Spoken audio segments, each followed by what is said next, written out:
લોટ આપણો બંધાઈ ગયો છે અને શાક પણ ચડી ગયું છે મગનું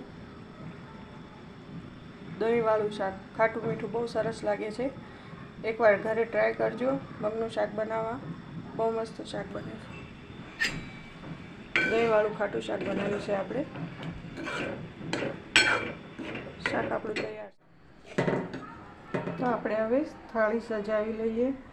તો આમાં આપણે મૂકશું મગનું શાક જે આપણે દહીંવાળું બનાવ્યું છે તે, આ છે આપણે રોટલી પાપડ અને આ છે આપણે આચાર અને હવે મૂકીશું આપણે કાચી કેરી।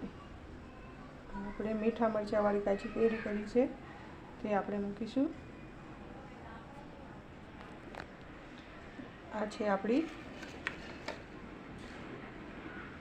ખટ્ટી છાશ।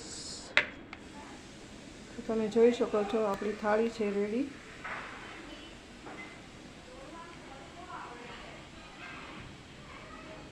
મસ્ત મજાનું મીઠું સ્વાદિષ્ટ ભોજન।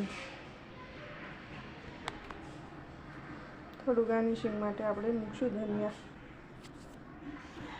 તો ચાલો આપણે જમી લઈએ। તમને મારી ચેનલ સારી લાગે તો લાઈક શેર ને સબસ્ક્રાઈબ કરજો। આવજો।